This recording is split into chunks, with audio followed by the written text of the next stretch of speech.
Hello बच्चों, good morning. 10th class में John ma'am बोल रही हूँ, आपकी सोशल साइंस की मैम।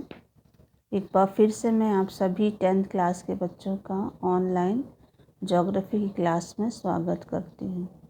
तो बच्चों, पिछले दिनों हम लोगों ने ज्योग्राफी की जो आपकी बुक है ना, समकालीन भारत भाग 2 अध्याय 4 हम लोग पढ़ रहे थे। क्या नाम था आपके टॉपिक का? कृषि ना। तो कृषि का हम लोगों ने भाग 3 तक पढ़ लिया था। भाग 3 में हम लोगों ने देखा था जो हमारी फसलें थी ना, अन्य खाद्य फसलें और अखाद्य फसल और रेशेदार फसलों के बारे में पढ़ा था। आज हम लोग इस लेसन का चौथा भाग पढ़ेंगे और आखिरी भाग।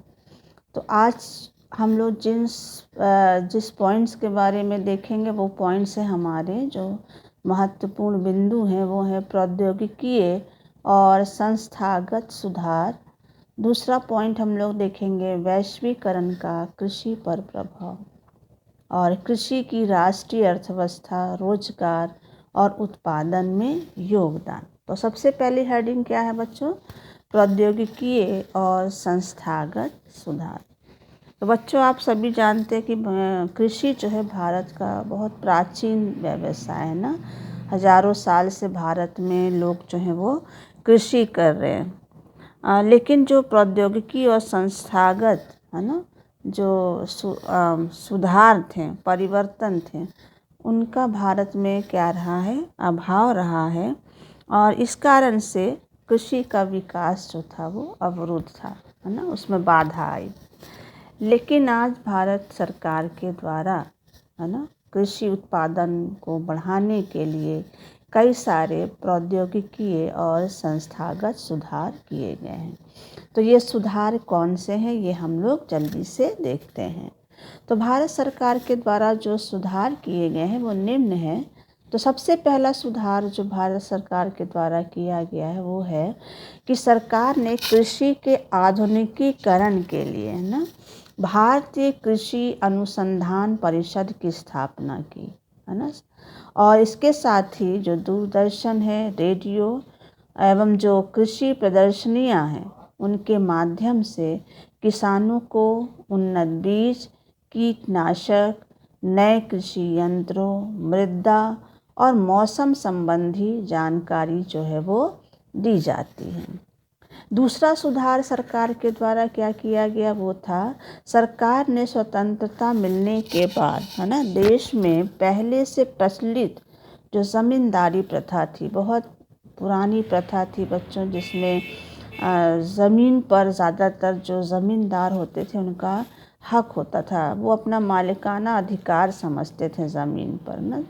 तो ज़्यादातर किसान जो थे उनके पास भूमि नहीं थी। तो आज़ादी के बाद भारत सरकार ने जो भारत में वर्षों से जो प्रचलित ज़मींदारी प्रथा थी उसका उन्मूलन कर दिया। उन्मूलन मतलब समाप्त कर दिया, तथा खेती करने वाले किसानों को ज़मीन का मालिकाना अधिकार जो है वो प्रदान किया।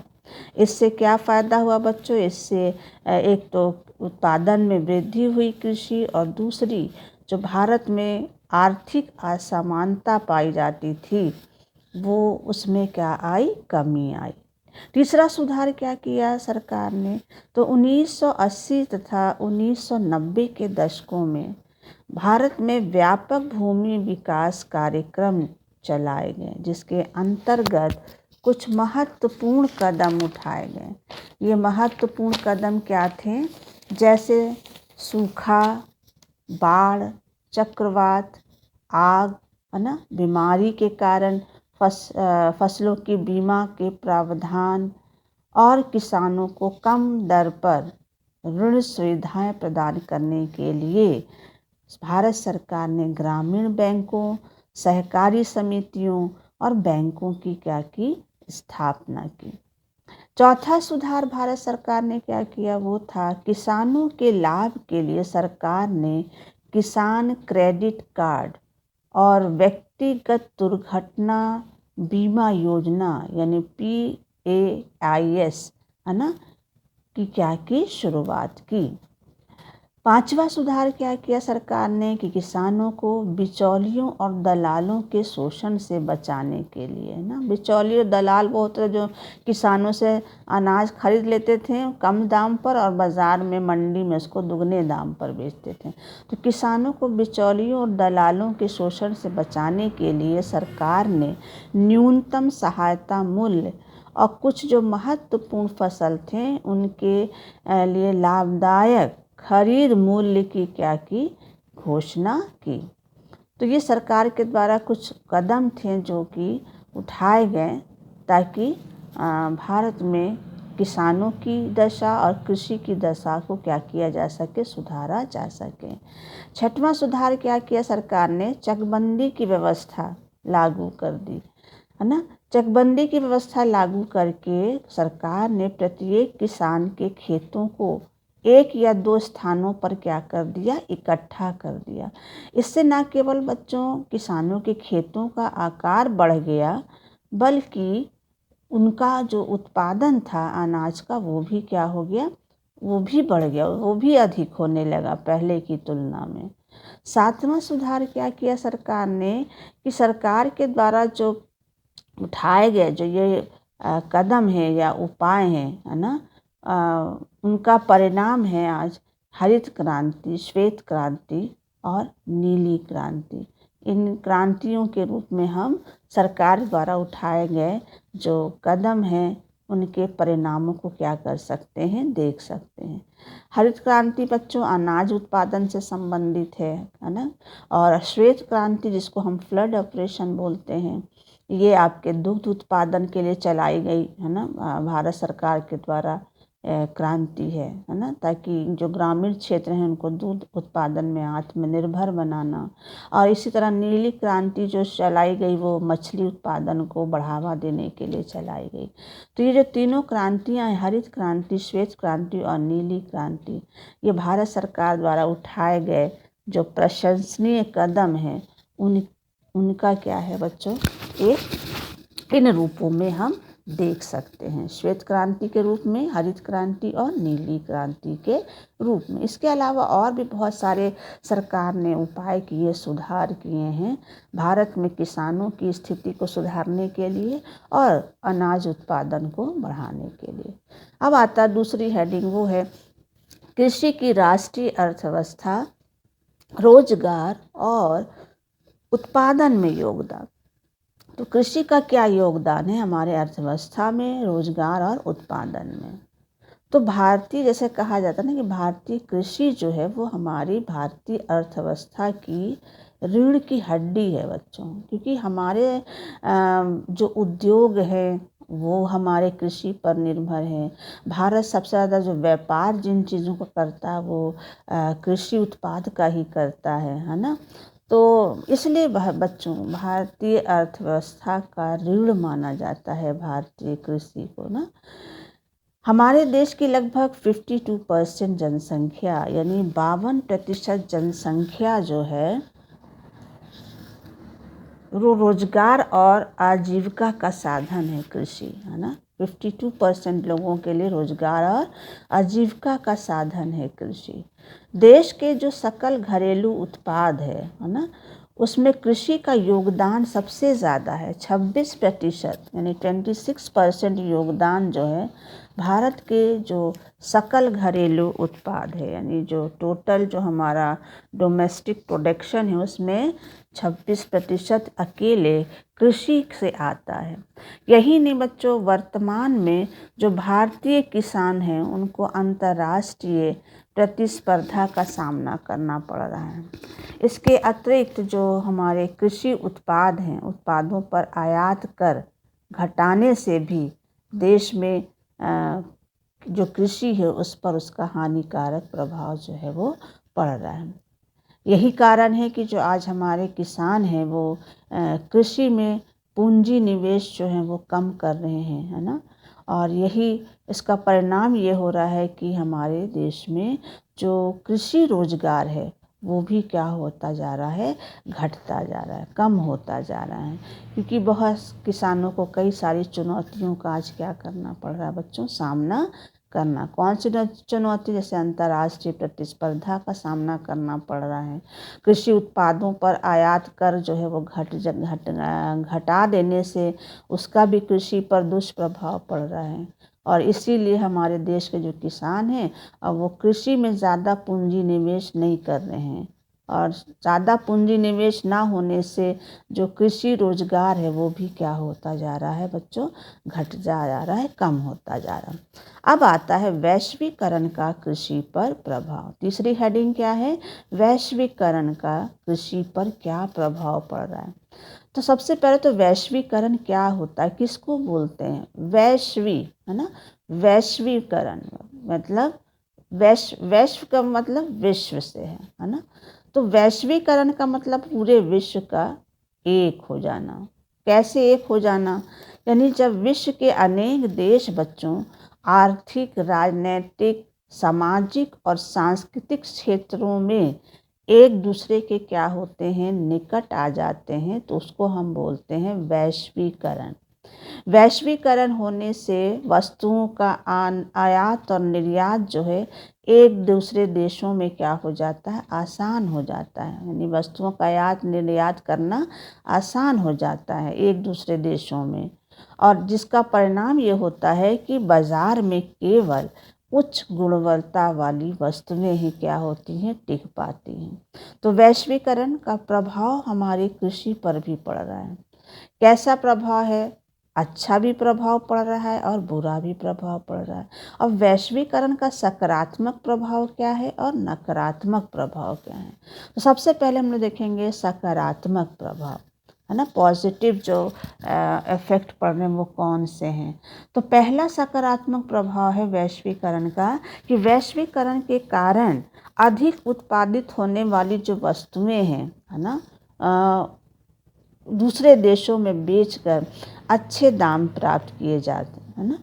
तो वैश्वीकरण के कारण एक फ़ायदा ये है कि जो ज़्यादा वस्तुएं उत्पादन होती हैं तो उनको दूसरे देशों में बेचकर उससे अच्छा दाम प्राप्त किया जा सकता है। दूसरा फ़ायदा है कि कृषि वैज्ञानिकों के सहयोग से अब नई नई चीज़ों की पैदावार होने लगी है जो पहले संभव नहीं थी, है ना। तीसरा प्रभाव क्या पड़ रहा है कि भारत जैसे देश में, है ना, अन्न निर्यात कर अपनी ज़रूरत का अन्य सामान क्या करने लगा है? भारत खरीदने लगा। भारत अब जो है, चूँकि भारत भी अब आत्मनिर्भर हो गया है, तो वो अन्न यानी अनाज जो है वो निर्यात करके उसके बदले में वो अपनी ज़रूरत की अन्य वस्तुएं क्या कर लेता है? खरीद लेता है।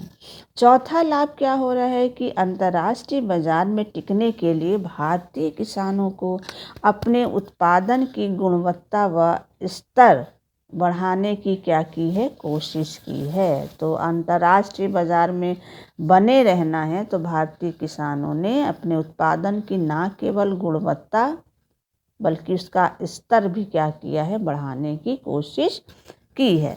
तो ये तो सकारात्मक प्रभाव। कुछ नकारात्मक प्रभाव भी हैं बच्चों, जैसे कि कृषि के वैश्वीकरण ने व्यापारिक कृषि को बढ़ावा दिया है। व्यापारिक कृषि को बढ़ावा का मतलब है कि भारतीय किसानों ने केवल उन्हीं वस्तुओं का उत्पादन किया जिसकी बाजार में क्या थी? मांग थी, है ना, ना कि उन वस्तुओं का जो जनता की आवश्यकताओं को क्या कर सकती थी? पूरा कर सकती थी। तो वैश्वीकरण का नकारात्मक प्रभाव क्या पड़ा? व्यापारिक कृषि को बढ़ावा दिया गया। कैसे दिया गया कि अब भारतीय किसान केवल उन्हीं वस्तुओं का उत्पादन करने लगे जिनकी बाजार में मांग थी, ना कि जनता की आवश्यकता को पूरा करने के लिए। ठीक है।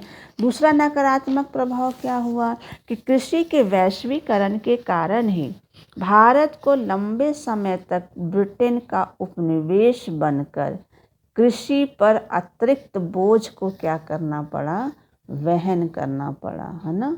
तीसरा नकारात्मक प्रभाव क्या पड़ा कि विश्व की धनी जो देश थे उन्होंने निर्धन देशों से सस्ती दरों पर अनाज खरीदने की कोशिश करते रहे। जो अमीर देश यानी विकसित देश थे वो विकासशील देशों से सस्ते कम दाम पर अनाज खरीदने की कोशिश करते रहे। चौथा जो नकारात्मक प्रभाव पड़ा वो ये था कि कृषि के वैश्वीकरण के कारण बच्चों छोटे किसानों को कृषि कार्य छोड़ना पड़ा। क्यों इनको छोड़ना पड़ा? क्योंकि वे अंतर्राष्ट्रीय प्रतिस्पर्धा में नहीं टिक पा रहे, क्योंकि उनको अंतर्राष्ट्रीय प्रतिस्पर्धा का सामना करना पड़ रहा था और वो उस प्रतिस्पर्धा में नहीं टिक पाए। इसलिए बहुत सारे जो छोटे किसान थे उन्होंने कृषि कार्य छोड़ दिया। ठीक है।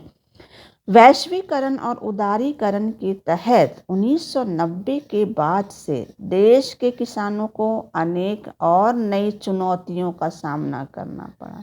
जैसे विश्व में चावल, चाय, कपास, रबड़, जूट, कॉफ़ी, मसाले आदि का प्रमुख उत्पादक देश होने के बाद भी भारत विकसित देशों से प्रतिस्पर्धा करने के में क्या रहा? खुद को समर्थ नहीं पा रहा। मतलब नंबर 1 होने के बाद भी चाय, चावल, गेहूं, कपास, रबड़ उत्पादन में उसके बाद भी भारत को अंतर्राष्ट्रीय बाजार में प्रतिस्पर्धा का सामना करना पड़ रहा है। आज भी करना पड़ता। ठीक है। ऐसा क्यों है कि भारत इस प्रतिस्पर्धा का सामना नहीं कर पा रहा? क्योंकि जो विश्व के विकसित देश हैं बच्चों, उनमें कृषि क्षेत्र को सबसे ज़्यादा क्या होती है? सब्सिडी दी जाती है। और भारत में ऐसा नहीं है ना।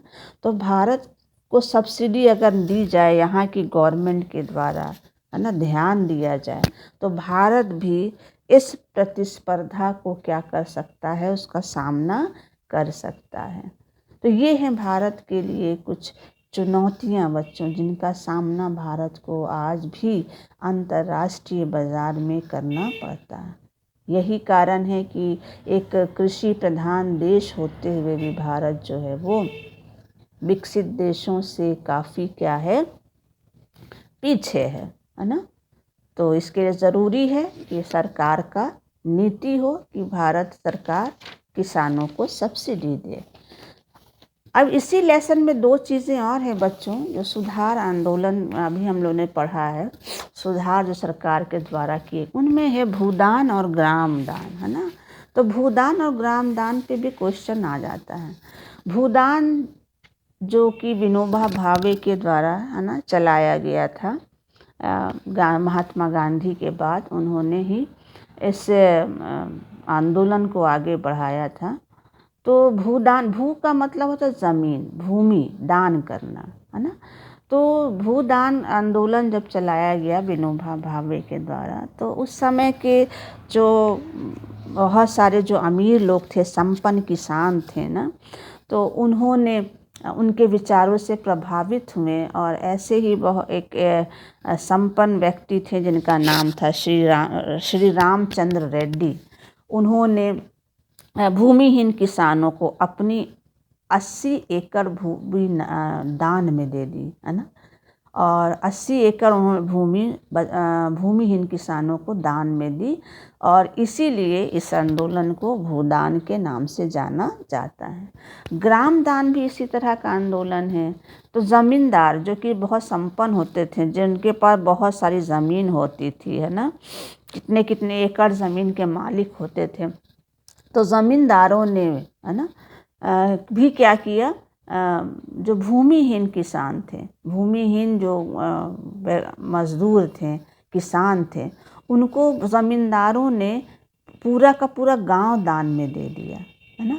तो इसीलिए इसको ग्राम दान बोलते हैं और उसको बोलते हैं भूदान। भूदान मतलब भूमि दान किया और इसमें पूरा का पूरा गांव दान किया।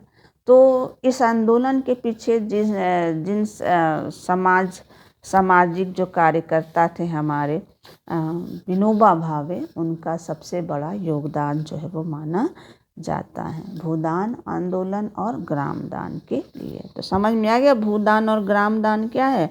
भूदान और ग्रामदान आंदोलन को रक्तहीन क्रांति के नाम भी दिया गया है। भूदान और ग्रामदान आंदोलन को रक्तहीन क्रांति का नाम भी दिया गया है। ठीक है, तो ये बच्चों लेसन आज आपका पूरा हो गया है और अब अगले हम लोग वीडियो में एक नया लेसन पढ़ेंगे। थैंक यू बच्चों।